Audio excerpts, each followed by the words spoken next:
আপনাদেরকে এই ভিডিওতে দেখিয়ে দিব যে কি ডকুমেন্ট আপনার প্রয়োজন হবে একটি পাসপোর্ট আবেদন করতে গেলে। আর প্রতিনিয়ত এমন ইম্পর্টেন্ট ভিডিও পেতে আমাদের ভিডিওতে একটা লাইক করুন আর চ্যানেলটি সাবস্ক্রাইব করুন। প্রথমত আপনার ই পাসপোর্ট করতে গেলে যে ডকুমেন্টগুলো লাগবে, নাম্বার 1, আপনার নতুন পাসপোর্ট তৈরি করার ক্ষেত্রে অবশ্যই আপনার এনআইডি কার্ডের ফটোকপি লাগবে। যদি আপনার বয়স 18 বছরের নিচে হয় তাহলে অবশ্যই আপনার জন্ম নিবন্ধনের প্রয়োজন হবে। আর যদি আপনার বয়স 20 বছর হয়ে থাকে কিন্তু এখন পর্যন্ত এনআইডি কার্ড তৈরি হয় নাই, সেই ক্ষেত্রেও কিন্তু আপনার জন্ম নিবন্ধন কার্ডের ফটোকপি লাগবে।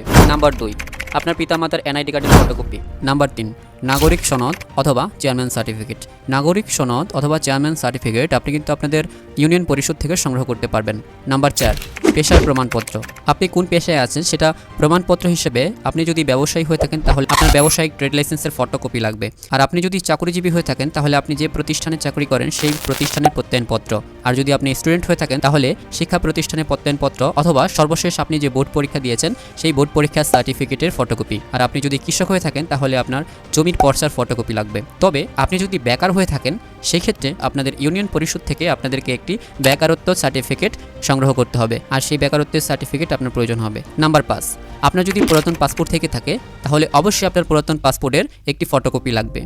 নাম্বার 6, আপনার ঠিকানার প্রমাণপত্র। এর জন্য আপনার প্রয়োজন হবে একটি বিদ্যুৎ বিলের ফটোকপি।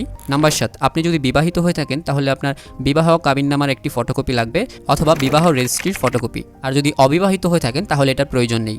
সো এই সকল ডকুমেন্টগুলো আপনাকে একত্র করে আপনার পাসপোর্টটি অনলাইন করতে হবে। পাসপোর্টটি অনলাইন হয়ে গেলে আপনি অনলাইন থেকে একটি আবেদন ফর্ম পাবেন, সেই সাথে পাবেন একটি আবেদন সামারি। সেখানে বিস্তারিত দেওয়া থাকবে এবং আবেদন করতে কত টাকা লাগবে সেটা অবশ্যই আপনাকে ব্যাংকে জমা দিতে হবে। ব্যাংকে জমা দিলে আপনাকে ব্যাংক থেকে একটি জমাদান রসিদ দেওয়া হবে। সো এই সমস্ত ডকুমেন্টগুলো আপনাকে একত্র করে নির্দিষ্ট একটা তারিখে আপনাকে চলে যেতে হবে আপনাদের নিকটস্থ পাসপোর্ট অফিসে। তো পাসপোর্ট অফিসে যাওয়ার পরে যখন আপনি এগুলো জমা দিতে যাবেন তখন আপনার ফিঙ্গারপ্রিন্ট এবং ছবি নেওয়া হবে এবং সেই সাথে আপনাকে একটি ডেলিভারি স্লিপ দেওয়া হবে।